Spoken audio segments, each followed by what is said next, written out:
السلام عليكم ورحمة الله وبركاته. أعوذ بالله من الشيطان الرجيم. بسم الله الرحمن الرحيم.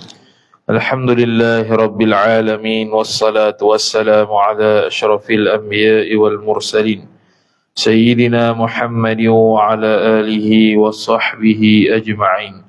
سبحانك لا علم لنا إلا ما علمتنا إنك أنت العليم الحكيم. ولا حول ولا قوة إلا بالله العلي العظيم. رب اشرح لي صدري ويسر لي أمري واحلل عقدة من لساني يفقه قولي وسدد لساني واهد قلبي بحق نبيك محمد صلى الله عليه وسلم.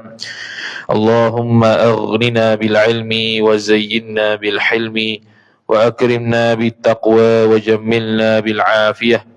نوينا التعلم والتعليم والتذكر والتذكير والنفع والانتفاع والإفادة والاستفادة والحث على التمسك بكتاب الله وسنة رسوله صلى الله عليه وسلم ودعاء إلى الهدى والدلالة على الخير ابتغاء وجه الله مرضاته وقربه وثوابه سبحانه وتعالى. آمين يا رب العالمين. Kitab Ad-Durrus Tsamin, muka surat 94 baris 9 daripada bawah. Qala al-musannifu rahimahullahu ta'ala wa nafa'ana Allahu bi'ulumihi wa bi'ulumikum wa bi'ulumi masyayikhina fid darain amin ya rabbal alamin. Kata pengarang Asy-Syaikh Daud bin Abdullah Al-Fatani rahimahullahu ta'ala, tetapi jikalau dikata oleh orang yang hampir mati, La ilaha illallah Muhammadur Rasulullah, tiada mengeluarkan daripada akhir kalamnya La ilaha illallah. Jadi sambung perbahasan berkaitan dengan kalimah La ilaha illallah Muhammadur Rasulullah. Jadi isu yang seterusnya yang dibahas ialah apabila seseorang itu hampir mati, kemudian bila kita talqin kepada dia La ilaha illallah, orang yang hampir nak mati tadi dia ucap La ilaha illallah Muhammadur Rasulullah, adakah perlu kita ulang semula ucapan La ilaha illallah untuk mendapat fadilat yang disebutkan oleh Nabi sallallahu alaihi wasallam, iaitu man akhiru kalamihi La ilaha illallah dakhala al-jannah. Barang siapa yang akhir perkataan hidupnya itu La ilaha illallah, niscaya masuk syurga. Itu fadilat dia. Jadi bila sebut Muhammad Rasulullah, timbullah kemusykilan. Adakah dia tu tidak dikira sebagai akhir kalamnya La ilaha illallah, sebab akhirnya Muhammad Rasulullah. Maka di sini ada dua pendapat. Pendapat yang pertamanya ialah tidak perlu ulang semula, kerana Muhammadur Rasulullah itu ialah penyempurna kepada makna La ilaha illallah. Pendapat kedua kata nak dapat fadilat tersebut kena ucap juga La ilaha illallah sekali lagi untuk mendapat fadilat yang Nabi sebut. Jadi khilaf. Jadi dalam kitab kita ni pilih pendapat yang pertama. Maka dia kata, tetapi jikalau dikata oleh orang yang hampir mati, dia kata La ilaha illallah Muhammadur Rasulullah, maka tiada mengeluarkan daripada akhir kalamnya, kalam seorang tadi, La ilaha illallah. Tak menyebabkan dia tu bukan akhir kalamnya La ilaha illallah. Bahkan akhir kalam hidup dia ialah juga La ilaha illallah, walaupun dia sebut Muhammadur Rasulullah. Sebab apa? Kerana ia Muhammadur Rasulullah tu tamam syahadah, iaitu penyempurnaan syahadah. Penyempurnaan ucapan syahadah Muhammadur Rasulullah. Jadi kalau orang mati sebut La ilaha illallah pun memadadah. Dan kalau orang Islam yang nak mati tu tak ucap La ilaha illallah Muhammadur Rasulullah, bukan bermakna dia tu ahli neraka, bukan. Kerana dia telah Islam. Jadi atas rezeki masing-masing lah dia sebelum tu sempat ucap La ilaha illallah ataupun tidak. Kalau yang tak ucap La ilaha illallah pun bukan dia ahli neraka, sebab dia orang Islam. Tak semesti dia ahli neraka. Dan orang yang mengucap La ilaha illallah adalah fadilat dia yang boleh menyebabkan dia boleh masuk syurga.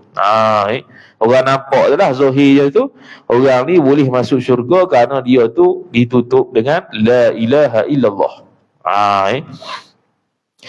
Kemudian dia katanya, dan kata Tabari, iaitu Imam At-Tabari, garang kitab tafsir At-Tabari, dia kata sunat dilebihkan dia.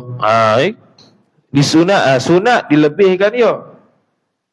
Tu kata Tabari, sunat dilebihkan dia kerana maksud ia mati di atas agama Islam. Yang ni sunat dilebihkan sebutan la ilaha illallah tu.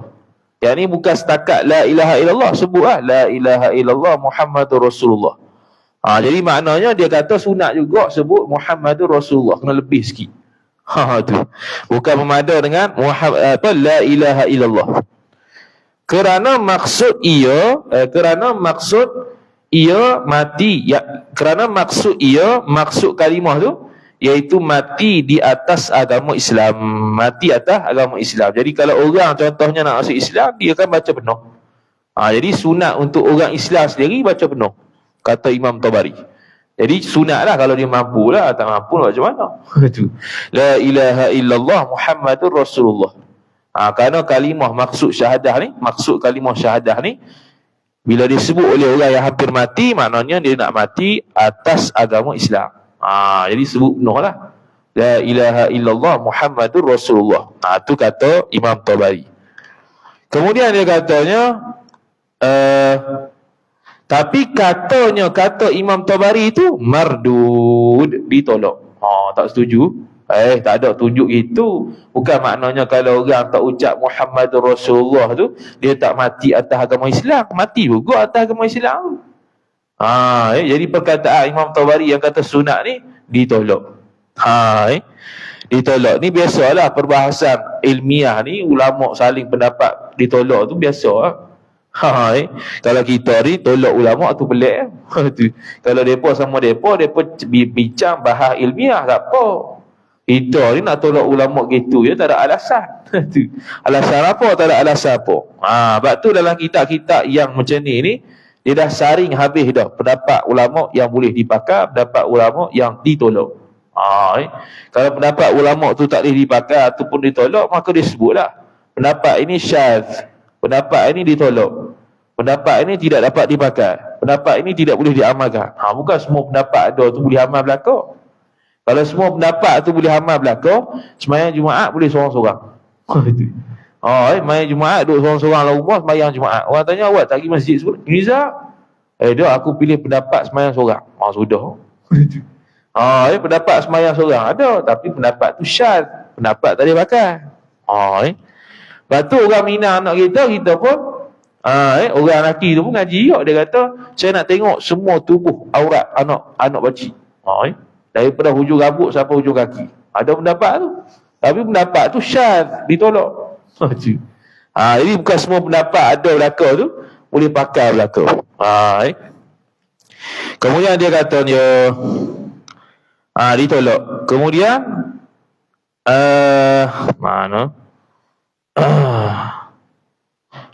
mana hilang tadi? Kerana ia orang yang hampir mati itu orang Islam. Jadi kalau dia tu tak sebut la ilaha illallah pun matilah tak ada Islam. Dan bukan bermaksud kalau dia mati dalam keadaan ucap la ilaha illallah tanpa sebut Muhammadur Rasulullah, dia tak mati atas agama Islam tak.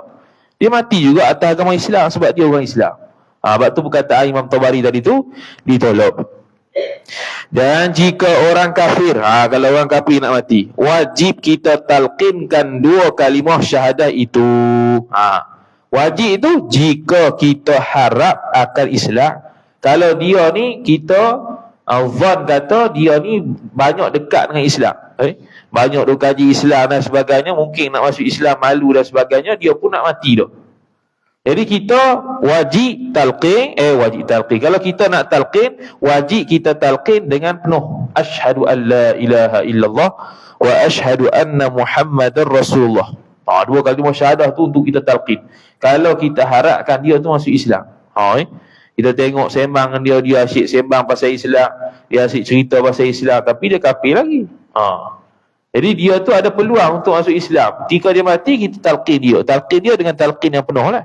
Asyhadu an la ilaha illallah wa asyhadu anna Muhammadar Rasulullah. Jadi kalau dia talqin, rezeki dia mati dalam keadaan husnul khatimah. Dan jika tiada, yakni kalau tak harap masuk Islam, maka sunat juga. Kalau kita kata, kawan kita ni tak pernah pun cakap pasal Islam pun semua tu, tapi sajalah nak try test, kuk lah dia masuk Islam. Dia kawan aku lama dah 30 tahun. Tapi kalau dia tu ada harapan untuk masuk Islam, wajib kita talqin. Kalau tak ada harapan, tidak ada tanda-tanda yang dia ni ada harapan untuk masuk Islam, sunat saja kita talqin asyhadu an la ilaha illallah wa asyhadu anna Muhammadar Rasulullah. Dan sunat ditalqinkan orang kafir dengan ia seorang berkata olehmu. Dia kata gini. Mu kata lagi ni, asyhadu an la ilaha illallah wa anna Muhammadar Rasulullah. Ni kalau penuh Kalau kita nak taklid mazhab lain yang kata la ilaha illallah Muhammadar Rasulullah, boleh juga. Sebab tu khilaf. Asyhadu ni khilaf kena buat ke tak? Mazhab Syafi'i wajib buat untuk sah Islam dia. Kalau la ilaha illallah Muhammadar Rasulullah semata-mata, tak sah Islam ni lagi. Jadi kita pun ucap asyhadu an la ilaha illallah wa asyhadu anna Muhammadar Rasulullah. Ni tak ada khilaf. Yang ada khilafnya la ilaha illallah Muhammadar Rasulullah. Sah ke tak Islam tu khilaf. Kalau tambah asyhadu tak ada khilaf. Dan jika sampai pada ketika ghargharah. Ghargharah ni ditekak. Roh tu sampai di ghargharah.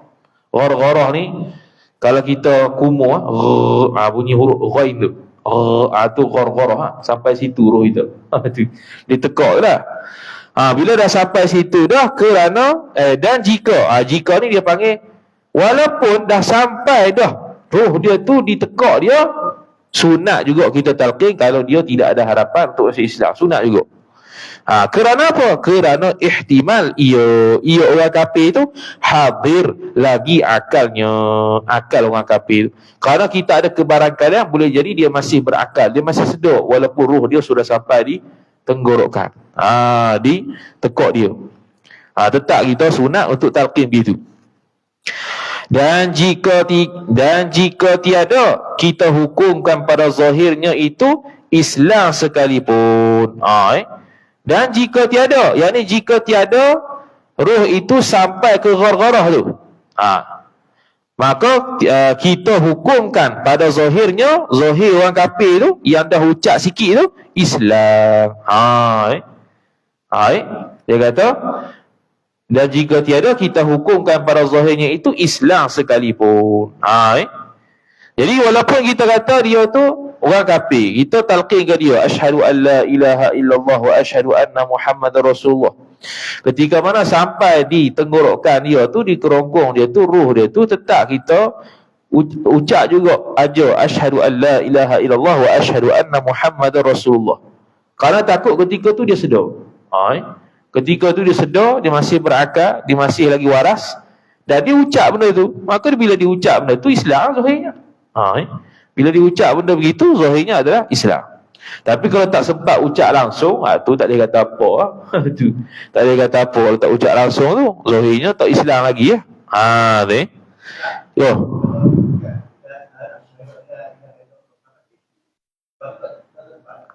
Tak jadi dia kena penuh. Kalau untuk orang kafir dia kena penuh. Kalau kita ambil pendapat yang kata tak ada asyhadu pun, kena la ilaha illallah Muhammadur Rasulullah juga. Kalau la ilaha illallah saja tak memadai. Sebab tu dia kata tadi, kalau untuk orang kafir itu kena talqin 2 kalimah syahadah. Kalau untuk orang Islam tak payah. Orang Islam la ilaha illallah sahaja. Tak payah asyhadu an la ilaha illallah wa asyhadu anna Muhammadar Rasulullah, tak payah.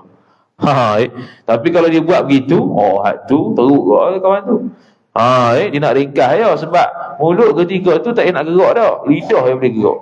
La ilaha illallah zikir yang hanya guna lidah, tak guna mulut. Kalau kita ucap la ilaha illallah, gerak lidah mulut tak gerak pun.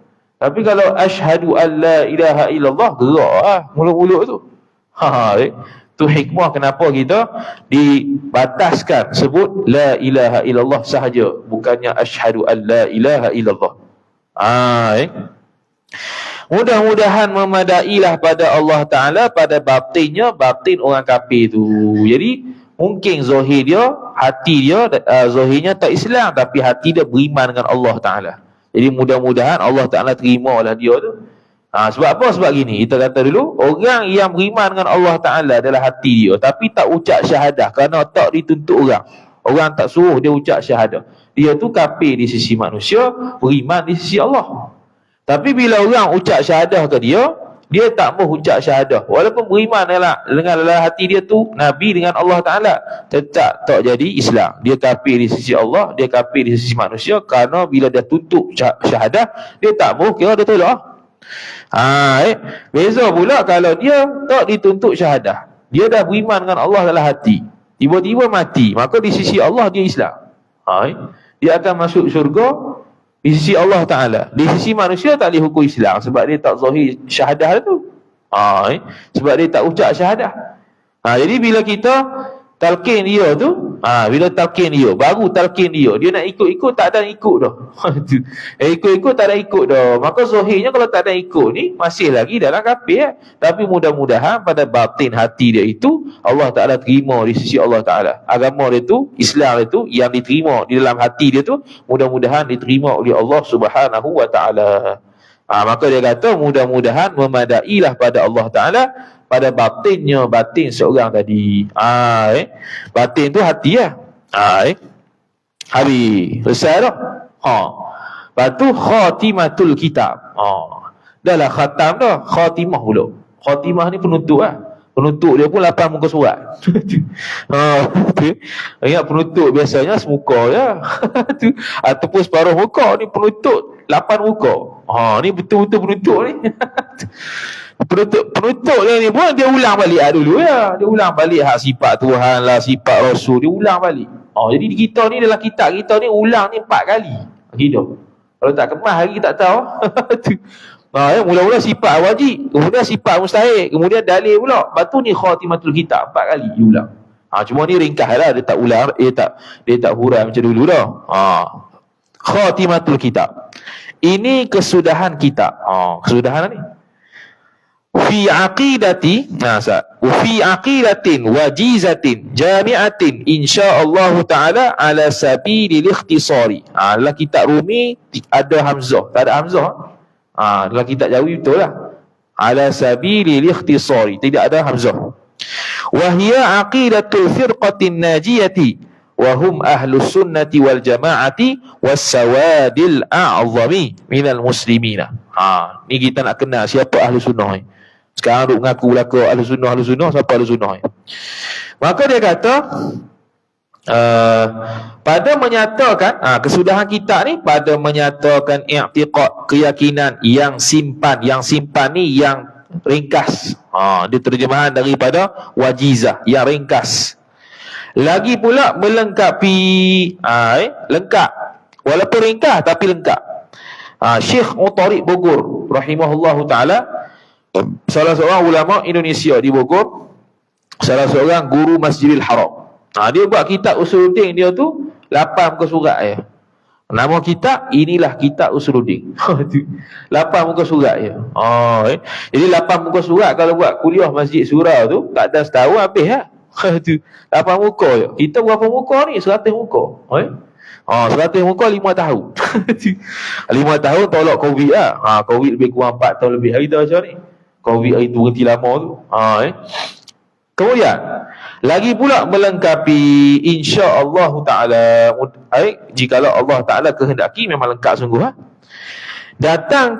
Kami datangkan, kami ni musannif pengarang kita, datangkan atas jalan tersimpan. Sekali lagi dia ulang, atas jalan tersimpan, atas jalan ringkas, atas jalan terbatas. Tersimpan ni terbatas, ringkas, padat. Bahasa lama tu, tersimpan tu. Dan iaitu yang kami datang ni, akidah bagi puak yang kelepasan. Kelepasan ni, kelepasan daripada neraka. Akidah yang lepas daripada neraka. yakni lepas daripada neraka selama-lamanya. Bukan lepas neraka maknanya masuk syurga terus. Tak, belum tentu masuk syurga terus. Nak masuk syurga terus tu kena mengaji fiqh tasawuf pula. Ibadat kena buat, dosa kena tinggal. Tu pula tu. Tu bantu. Itu yang membantu dia untuk mempercepatkan masuk syurga. Tapi kalau akidah ni dapat kunci syurga saja, masuk lolo tu juga belum tentu. Dan mereka itu akidah puak kelepasan ni Ahlus Sunnah dan Jamaah. Ahlus Sunnah wal Jamaah, tu nama dia. Orang yang ikut Nabi SAW, para sahabat, para salah, para khalaf, ulama-ulama yang daripada dulu sehingga sekarang, itu Ahlus Sunnah wal Jamaah. Akidah yang kita belajar ni akidah Ahlus Sunnah wal Jamaah. Akidah yang selain daripada yang kita belajar ni bukan akidah Ahlus Sunnah wal Jamaah, walaupun dia mengaku Ahlus Sunnah wal Jamaah. Jadi kekuatan kita hanya belajar lah. Kita belajar akidah, kita tahu akidah betul. Jadi orang lain hak sebut tak betul, kita boleh faham tak betul dah. Walaupun dia tu ustaz kali pun. Lah ni ramai orang mengajar akidah, tapi ramai tak betul. Kadang ceramah je tak mengajar akidah pun, ceramah. Tajuk takdir Tuhan. Dia main takdir. Tajuk takdir Tuhan. Bila dia bahas takdir Tuhan tu, gigi ikut Mu'tazilah. Dia ikut Mu'tazilah, bukan Ahlus Sunnah. Sudah. Bahawa takdir Tuhan ni dia rapat, dia beza sikit je. Ahlus Sunnah, Mu'tazilah, Jabariyah. Sikit je. Dia silap sikit je, dia kona lalu dah. Mu'tazilah. Bahaya tu. Mu'tazilah kalau kita etika macam Mu'tazilah ke mana? Fasik je. Bila fasik, jadi tu imam makruh. Bila fasik, dia berdosa. Dosa besar pula tu. Bila fasik, nak jadi wali tak boleh. Bila fasik nak jadi saksi tak boleh. Saksi nikah tak boleh, saksi anak bulan tak boleh. Apa jua saksi tak boleh. Saksi zina tak boleh, apa semua tak boleh. Itu tak sah berlaku. Melainkan dia bertobat daripada akidah dia.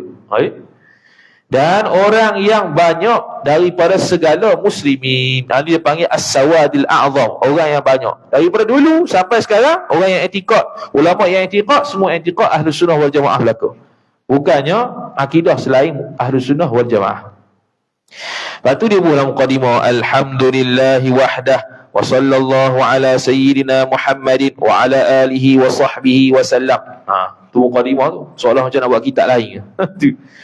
Segala puji itu bagi Allah, hal keadaannya, hal keadaan Allah itu tunggal. Yakni tunggal pada zat, tunggal pada sifat, tunggal pada perbuatan. Tunggal pada zat makna tak ada zat lain selain Allah. Tunggal pada sifat dengan makna sifat Allah banyak, tapi setiap sifat Allah satu-satu. Gitu.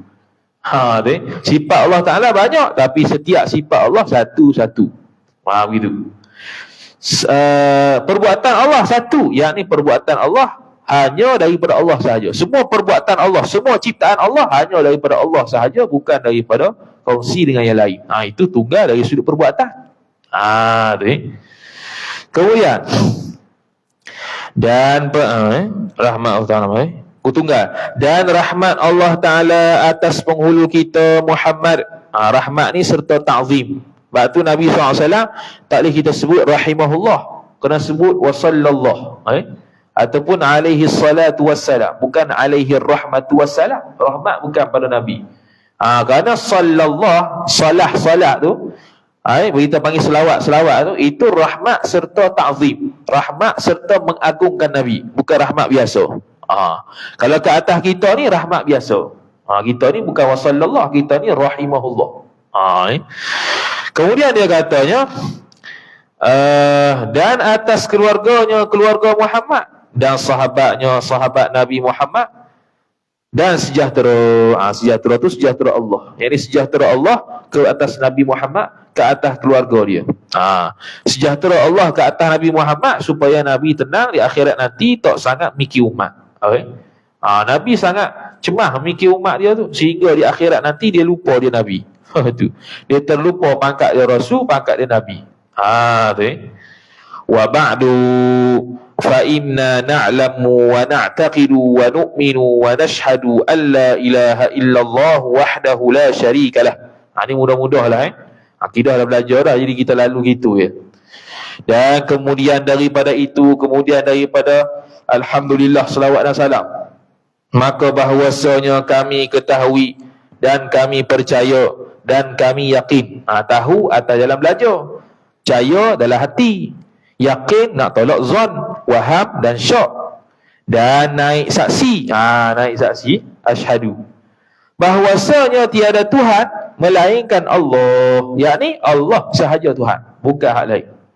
Yang asa Allah Ta'ala tu tiada sekutu baginya bagi Allah. Wahdahu la syarikalah.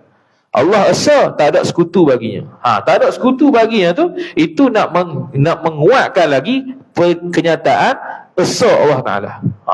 Nak menguatkan lagi kenyataan asa Allah Ta'ala, bukan saja tu. Ilahun azimun malikun kabirun la rabba siwahu wa la ma'buda illa iyyahu. Ialah Allah tu Tuhan yang amat besar, yakni besar pangkat, bukan besar zat. Besar pangkat tu, bukan Allah ni besar lagi. Allah besar lagi daripada arah jeng gitu. Lagi pula raja yang amat kebesarannya, Allah. Tu. Lepas tu tiada Tuhan yang lainnya, yang lain daripada Allah. Dan tiada yang disembah melainkan ialah, yakni melainkan Allah jualah. Habis qadimun azaliyun. Mudah-mudah ni. Boleh khatawa. Qadimun azaliyun daimun abadiyun la ibtida'a li awwaliyatihi wa la intiha'a li akhiriyatihi. Dia kata apa? Lagi qadim. Tu sifat qadim, sifat qidam. Sifat qidam Allah qadim. Beza. Sifat tu qidam, Allah bersifat qidam, dia panggil qadim. Qadim ni apa dia? Tak baharu. Tu. Lagi pula azali. Azali apa dia? Kekal, tak binasa. Yakni maksud dia tiada permulaannya Allah. Kekal selamanya, selama-lamanya Allah. Tiada permulaan bagi awalnya awal Allah, dan tiada kesudahannya, tiada kesudahan bagi akhirnya akhir Allah. Allah ni tak ada sudah. Allah ni tak ada awal, Allah ni tak ada sudah. Kita ni ada awal, ada sudah. Ada benda yang ada awal, tak ada sudah. Syurga neraka, ada awal, tak ada sudah. Ada yang tak ada awal, ada sudah. Tak ada awal, tak ada awal, betul lah. Tak ada awal, tapi ada sudah. Iaitu tiada makhluk. Tu. Tiada makhluk tu sejak azali, sabit dah. Tak ada makhluk. Sama Allah Ta'ala azali, tiada makhluk pun azali. Sejak azali memang tak ada makhluk. Lepas tu tiada makhluk tu habis. Bila Allah cipta makhluk. Tiada makhluk pun habis. Tempoh tiada makhluk tu habis. Bila Allah cipta makhluk. Tu. Ahadun samadun lam yalid walam yulad walam yakullahu kufuwan ahad. Kufuwan bukan kufuwan. Kitab Rumi tu ada sabdu, tak salah tu, bukan kufuwan. Dia ada kiraat, baca kufuwan, ada kufuan. Kalau an tu dengan hamzah, bukan dengan sabdu waw. Asa ia Allah lagi melengkapi bagi segala hajat hamba-Nya, hamba Allah. Ni tafsir surah Al-Ikhlas. Dalam kitab Hasyiah Asy-Syarqawi Al-Hidi disebutkan kalau nak para sahabat Nabi SAW faham tauhid melalui surah Al-Ikhlas ya. Jadi seorang doktor di sana tu yang kata sahabat tu belajar surah Al-Ikhlas ataupun faham surah Al-Ikhlas tu faham dah tauhid, betul lah, tak nafiat tu. Tapi kita bagi surah Al-Ikhlas faham apa agak-agak. Surah 4 ayat tu saja. Qul huwallahu ahad, Allahus samad, lam yalid wa lam yulad wa lam yakul lahu kufuwan ahad. Kita boleh faham kok intipati 4 ayat tu. Boleh faham di situnya Allah esa lagu mana, Allah tak sama makhluk lagu mana, Allah wujud lagu mana, Allah sedia lagu mana. Boleh faham? Tak boleh faham kita ni. Bahasa Arab tak banyak.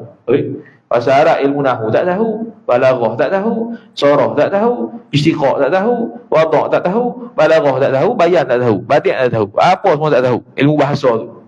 Tu. Jadi nak faham macam sahabat lagu mana? Tak boleh kena belajar. Bila kena belajar, ulama pun buat macam mana nak bagi faham. Bila nak buat macam mana nak bagi faham, dia pun buat silibus sifat 20. Sifat 13. Kita pun belajar sifat 20, sifat 13. Tu tiada beranak. Allah Ta'ala tak beranak. Bila tak ada beranak, maka Allah tiada anak. Dan tiada diperanakkan. Allah tu sendiri tidak diberanakkan orang lain. Dan tiada ada baginya bagi Allah kufu bagi seorang. Tidak ada yang serupa sekufu dengan Allah. Sama ada sekufu tu 100%, lebih daripada 50% ataupun 1%. Tidak ada yang serupa dengan Allah Ta'ala. La syabiha lahu wa la nadhira lahu, laisa kamithlihi syai'un wa huwa as-sami'ul basir. Tiada yang menyerupai baginya bagi Allah dan bandingan baginya bagi Allah. Dalam bahasa Arab disebut la syabiha. La syabiha tu dengan makna Allah tak serupa dengan makhluk pada banyak benda.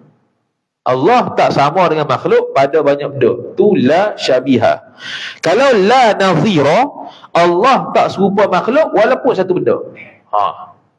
Kalau la misla, Allah tak serupa makhluk 100%. Beza makna. Bahasa Arab ni dia pelbagai. Kalau kita terjemah sama ya. Tak menyerupai, tak ada bandingan, tak ada seumpama. Apa dia?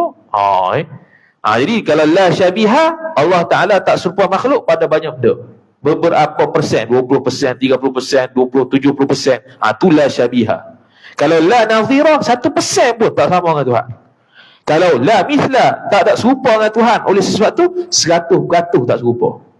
Tu mithla. Lepas tu dia kata tiada seumpama Allah suatu. Seumpama ni 100% tak ada sama dengan Allah. Kalau bandingan tadi 1% pun tak ada sama dengan Allah Ta'ala. Dan iaitu Allah tu Tuhan yang amat mendengar dan amat melihat. Wa annahu ta'ala muqaddasun 'aniz zamani wal makani wa 'an musyabahatil akwani la tuhitu bihil jihatu wa la ta'tarihi al hadithatu. Dan bahwasanya Allah Ta'ala Maha suci ia Allah daripada zaman ni masa. Allah punya kewujudan tak terkait dengan masa. Sebab tu sebelum ada makhluk tak ada masa, Allah ada. Allah ada tanpa dikait dengan masa. Sekarang ni ada masa juga tak kait dengan Tuhan. Kita kait dengan masa. Kita ada siang, kita ada malam, kita ada umur, kita ada bulan, kita ada hari. Itu tak ada kaitan dengan Tuhan. Jadi proses falak sekarang ini berkait dengan manusia, makhluk saja, tak ada kaitan dengan Tuhan. Jadi Allah tak ada kaitan dengan masa. Dan makan, ni bukan makan nasi ni, makan ni tempat. Makan ni tempat. Tempat pun Allah tidak bertempat. Dan daripada menyerupa bagi segala akwan ni makhluk. Akwan ni makhluk. Allah Ta'ala Maha suci daripada serupa dengan segala makhluk. Tengok dia ulang dah sama. Dia ulang dah sama kerana dia membabitkan akidah, nak menguatkan akidah je. Tu. Tiada meliputi dengan dia, dengan Allah tu oleh segala pihak. Yakni Allah Ta'ala tidak berarah. Ternafi daripada Allah segala arah. Allah bukan di atas sesuatu, Allah bukan di bawah sesuatu, kanan, kiri, depan, belakang sesuatu. Bukan. Dan diri Allah sendiri tidak ada kanan, tidak ada atas dan bawah. Diri kita ada kanan, di sini kanan kita, ni kiri kita, ni atas kita, ni bawah kita. Itu arah bagi kita. Kalau di sebuah benda-benda lain pula, meja ni di hadapan saya.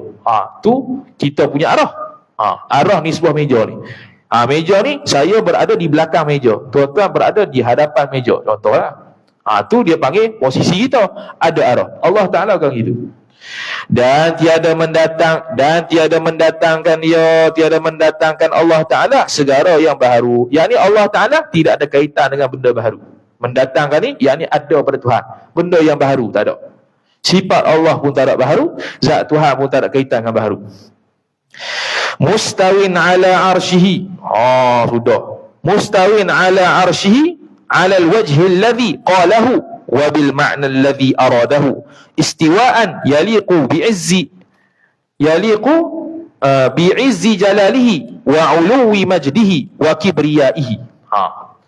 Bersamaan ia Allah atas arah. Ini terjemah. Istawa, mustawi ni kalau terjemah memang bersamaan pun. Bersamaan. Istawa yastawi istiwaan wa huwa mustawi, bersamaan. Bersamaan ia Allah atas arash.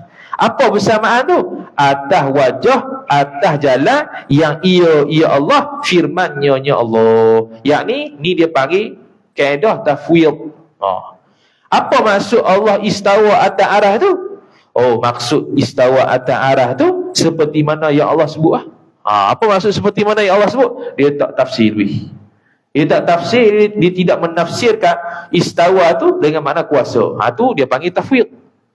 Sebab tu terjemahan belum tentu tu maksud. Terjemahan dengan maksud benda yang berbeza. Terjemahan ni intiqalul lughati ila lughatil akhar. Perpindahan satu bahasa ke bahasa lain, itu terjemah.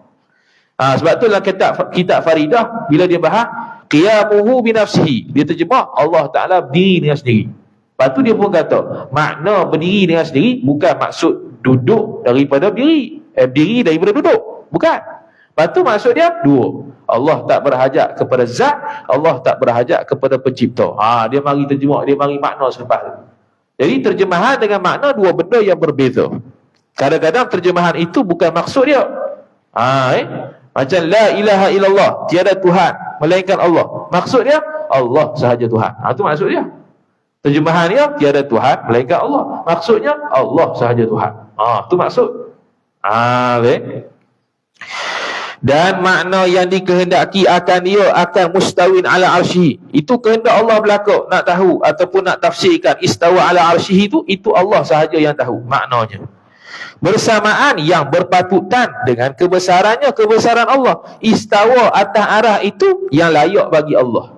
Bukannya duduk depek dekat arah, duduk atas daripada arah, bukan. Itu tak layak dengan kebesaran pangkat Allah dan ketinggian bagi kepujian dan kebesarannya kebesaran Allah Subhanahu wa ta'ala. Wa annahu ta'ala qaribun min kulli mawjudin wa huwa aqrabu ilal insani min hablil waridi wa ala kulli syai'in raqibun wa syahidun. Dan bahawasanya ia Allah terlebih hampir, yakni hampir nisbah rahmat, bukan hampir duduk, tak. Bukan hampir kedudukan. Hampir itu daripada tiap-tiap yang mawjud, tiap-tiap yang ada makhluk. Dan ia Allah terlebih hampir kepada segala manusia itu daripada urat. Daripada urat mereh. Daripada urat mereh. Daripada urat kemerihan. Tu kalau kita Jawi. Daripada urat kemerihan. Urat mereh urat mereh tu. Yang orang sembelih tu. Itu dalam Quran ada. Itu nak menunjukkan Allah Ta'ala suruh berdoa. Allah Ta'ala suruh berdoa. Allah Ta'ala suruh mengadu pada Allah Ta'ala kerana Allah Ta'ala lebih dekat daripada urat merih dia. Maksudnya Allah Ta'ala akan dengar doa dia. Bukan Allah punya posisi kedudukannya tu sama lebih kurang lapat daripada urat merih tu, bukan. Dan ia Allah atas tiap-tiap sesuatu itu mengintai dan mensaksikan. Mengintai ni saksi lah, sama. Mengintai ni melihat. Kemudian kata musannif rahimahullahu ta'ala, hayyun qayyumun la ta'khudhuhu sinatun wala naumun. Ini ayat kursi. Badi'us samawati wal ard wa idza qada amrun fa innama yaqulu lahu kun fayakun. Yang hidup Allah bersifat hayat. Lagi yang mendirikan 7 petala langit, yang mendirikan, yang mencipta. Qayyum, yakni mendirikan, mencipta 7 lapis langit dan bumi itu tanpa sebarang bantuan makhluk. Tiada mengambil akan Allah oleh mengantuk. Tiada mengambil ni tidak menimpa pada Allah tu mengantuk. Allah tak mengantuk. Dan tiada tidur. Ialah Allah mengeluar daripada Adam. Adam ni tiada kepada wujud. Dan Allah Ta'ala mengeluarkan daripada sesuatu tu, daripada tak ada kepada ada. Allah mencipta daripada tiada kepada ada, daripada ada kepada tiada. Allah meniadakan dan Allah mengadakan. 7 petala langit dan bumi. 7 petala langit dan bumi daripada tak ada tiba-tiba ada. Allah yang buat. Dengan tiada banding, tak ada siapa pun yang buat. Badi'un, Allah Ta'ala lah pertama kali yang buat begitu, tak ada tiru siapa-siapa. Itu tiada banding. Dan apabila menghukumkan suatu pekerjaan, suatu perkara, maka sungguhnya berfirman bagi Allah, jadilah olehmu, maka jadilah ia. Ni kena ambil perhatian ni. Bukan bermakna Allah cakap tu tiba-tiba jadi. Allah nak buat bumi, Allah pun kata kun. Bukan gitu. Kun fayakun tu itu adalah majaz. Kalimah tersebut menunjukkan bahawasanya nak menunjukkan kecepatan Allah mencipta sesuatu. Bukan Allah cipta tu kun, lepas tu dia jadi. Kun, jadi. Oi, kalau macam tu banyak kali Allah Taala duk kun, pas sudah pas sekarang. Oi, duk kun. Bukan hak tu. Kun tu nak kata cepatnya Allah buat benda tu seperti mana orang sebut kun jadi. Oi, syung jadi ya. Tu. Laju dan cepatnya Allah buat benda tu tanpa ada sebarang tempoh masa. Tu maksud dia. Bukannya Allah sebut kun. Duk zikir pada sekarang lah kun Allah Taala. Wallahu taala a'lam. A'udzu billahi minasyaitonir rajim. Bismillahirrahmanirrahim. Alhamdulillahi rabbil alamin wassalatu wassalamu ala asyrafil anbiya'i wal mursalin sayyidina Muhammadin wa ala alihi wa sahbihi ajma'in. Allahumma zidna ilma warzuqna fahma. Allahumma zidna ilma warzuqna fahma. Allahumma zidna ilma warzuqna fahma. Wa sallallahu ala sayyidina Muhammad wa ala alihi wa sahbihi wa baraka wa sallam. Walhamdulillahi rabbil alamin. Wassalamu alaikum warahmatullahi wabarakatuh.